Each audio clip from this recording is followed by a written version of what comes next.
Okay, folks, Dr. Prepper here again, and you know what we're talking about today, the SKS. Much disputed, much loved, and much hated 7.6239 platform. Right off the bat, is it better than the AK? That's a negative, folks. That is a negative. Get over it. Just not better. What I'm holding here is a Chinese Norinco version SKS. Honestly, this is fantastic. I've heard a lot of complaints about the stamped. I mean, I'll tell you what, it's fine. Okay, I'll throw it off the truck. I'll run it over. It's fine. Okay, it doesn't have the Yugo grenade thing at the end. I think that's silly. It does look cool though. Whatever you got is fine. SKS is an SKS as far as I'm concerned. Alright, so let's get into some data. The SKS, about 8 pounds. Not that heavy for what it is, with a 20-inch barrel. It's got a bayonet. Okay, yes. This is not the knife style bayonet. It's, I don't know what it's called, screwdriver style. Just fine. I think it's better. I think that'll stab a little better than the knife. We all know it's got the cleaning kit in the back here. Okay, this tampon looking thing. It does add a little extra weight, but I think it's awesome. Has the cleaning rod up here as well. Alright, so that does add some weight. That's cool though. That's weight worthwhile. The bayonet, could take it or leave it. At the same time, depending on your POU, if you're hunting with it, you don't need a bayonet. I've heard of it being used as a monopod, along with its traditional use. The overall length of this gun is, depending on what model you have, is 40 to 44 inches. That's fine. It's got a short length to pull, which is cool. It doesn't bother me. I'm a big guy. I'm 6'2", and hey, that's just fine for me. Doesn't affect me whatsoever. I don't need one of those things on the end of it. I keep it very minimal. I've never had the receiver like hit me in the nose or the face or anything because of it. These have been in production, or went into production in 1943, something like that. They were also produced in the 60s, I believe. Let me just adjust this here. The Norincos, for distribution in the U.S. as like a sporting rifle. I don't know what model it was produced under. Like I said, 20-inch barrel. This is a pretty accurate gun. That's an accurate round. This 7.6239 round, it's an accurate round. You could say it's fine. It was made to kill people, and it is accurate enough to kill people. Okay, I'd say up to 200 yards, 300 yards. You could still hit them, but I'd say this is an inside 200-yard weapon. You could certainly get away with longer than that. The iron sight here will range you out to 1,000 yards. I think that's pretty funny. I don't know what kind of velocity you're getting at 1,000 yards, but hell, if you're hitting, God bless you. I'm sure there's some Russian snipers and stuff out there with this gun at ranges like that. As far as philosophy for this weapon, if you're looking at home defense for the SKS, as far as your nighttime, daytime, well, not really daytime because they'll probably run away, but your nighttime drug-addicted, alcohol-induced burglar that's ready to do who knows what, chew your face off on bath salts, why not? This gun has a lot of mediocre attributes to it. It is accurate enough. Like I said, it definitely can hit. You can hit a bad guy out to 200, and if you're good, out to 300. You know, with enough shots, accuracy by volume, of course.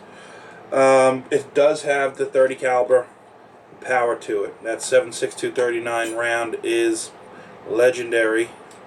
It does have the power. You can get hollow tip 7.62 rounds. I've heard that they really don't make a big difference. Let me know what you think. I heard that the hollow tips, like I said, they don't. You know, it really doesn't make enough of a difference. But anyway, that thing's, you know, that's plenty of power for you, I'll tell you. You got a 10-round box magazine here, fed by stripper clips through these feed ramps here, these feed lips. I think that's fine.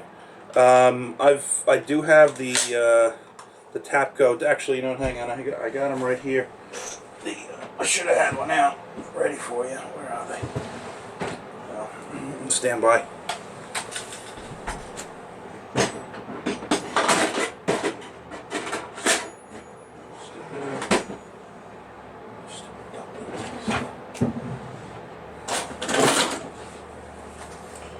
Here we go.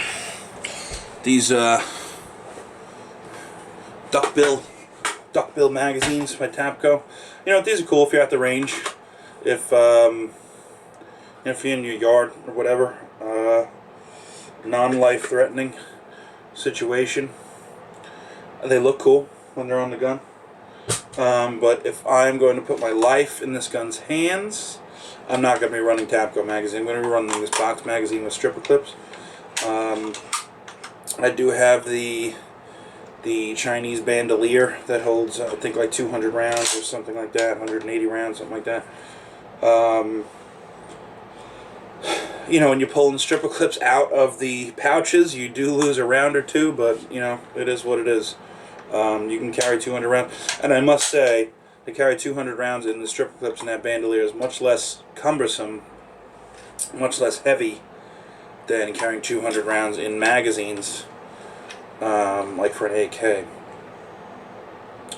I would say, you know, like I mentioned before, this gun doesn't really stack against the AK. It just doesn't, you know. A little bit more accurate, but not really. You know, yes and no, depending. You know, the newer AKs, you know, dude, come on. If you can run a magazine system, you know, run it. You know, that's my philosophy. You don't need stripper clips to feed this. You can feed one at a time. You can, you know, pop your 10 right in here, close this up, and you're good to go. Now, you know, so you know, maybe like a shit hit the fan situation.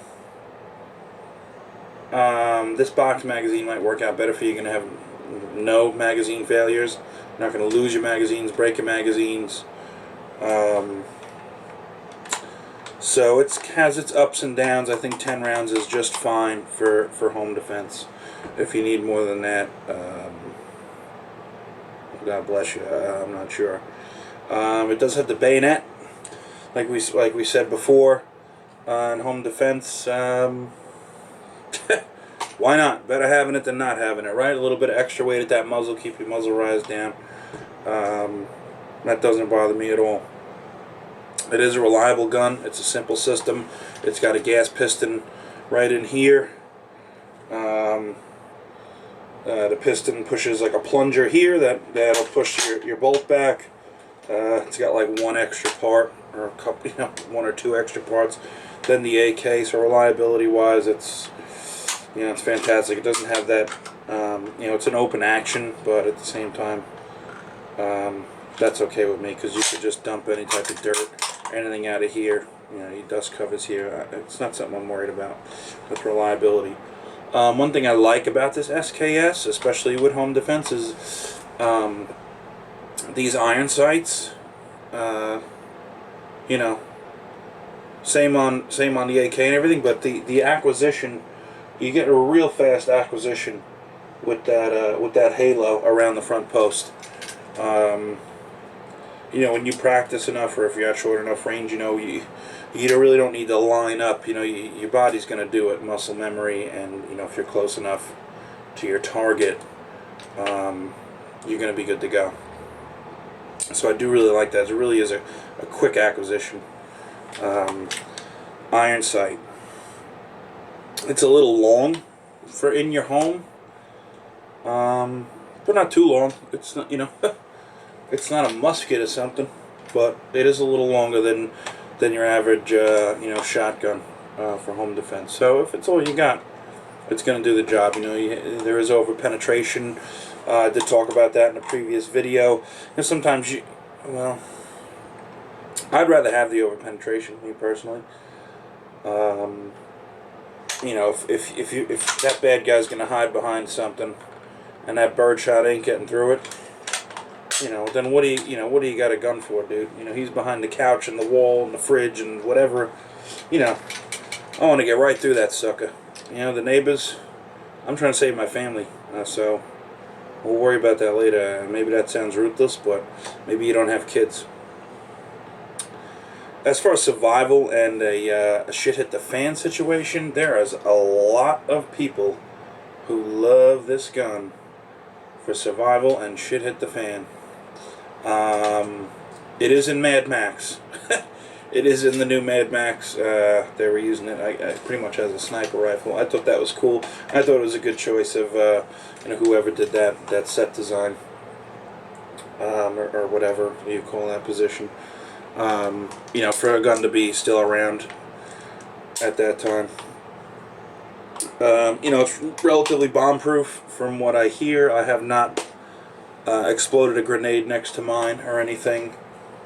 But man, you got some big chunky metal parts in this. No tiny springs. I mean, you know, how could it not be? So, it is very durable, I would say, and long-lasting. You know, but if it's not good enough of a weapon to get you through the first year or whatever of shit hits the fan, then what's the durability got to do with it, right? So let's keep that in mind. It is easy to maintain. You really don't got to clean this thing. Enough said. You just don't. You pretty much don't have to. You should, especially with the steel case, because you do get some gases that get around that casing because it doesn't really expand. You do have a gas system here, but the thing is, with the plunger in between, you're not getting those gases directly into the chamber and into the receiver. So it does stay relatively clean that way. It's accessible enough for you to clean it. Clearing jams is easy enough because you can get into it.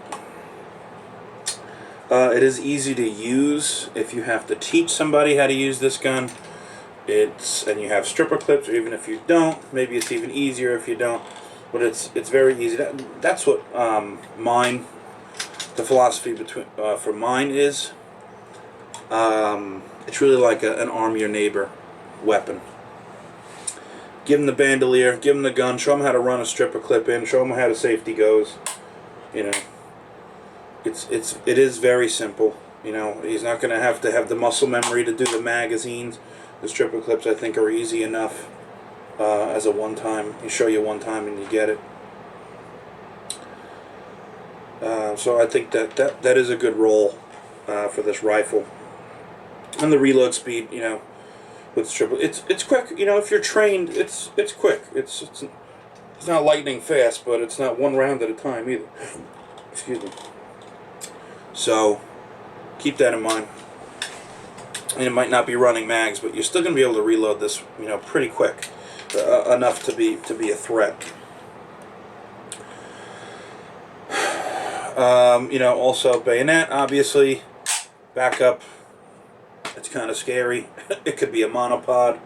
You could take it off. It does help with muzzle rise, this and that. You can take it off and use it as a knife.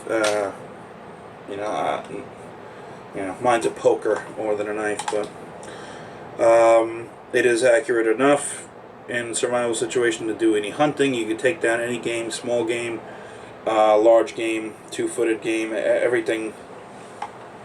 I don't endorse cannibalism, by the way. So the round is good for hunting. Like I showed you before, it's got the cleaning kit in the buttstock and the rod. So maintenance, that's kind of nice. You'll figure out a way if you didn't have that stuff anyway. But that is nice that has that internally. Really, the biggest negative about this weapon system is that it doesn't run magazines. That's what AKs are for. There is a plus that it doesn't run magazines because you're not going to lose them, break them. Most failures are due to magazine failures, so you don't really have to worry about that so much. This it's really not going to fail you, this box mag. And like I said, there's multiple ways to load in. You can load single through the top. You can load stripper clip. You could drop your 10 right in there, and there's different ways. Everyone's got their thing. That's it. Reload speed and magazine capacity is really all that's holding you back on this rifle. It's really great. Just make sure you get one that's in good condition, with at least the barrel's in good condition. The rest of it can look shabby, but it's probably not going to fail you. And that's really it. This is my Arm Your Neighbor gun, and I wouldn't mind having this at my side. You certainly wouldn't find me complaining. Not my number one. For survival, home defense, bug out, shit hit the fan. Hunting wise, why not, right? That's the SKS. This is the round. Dr. Prepper out.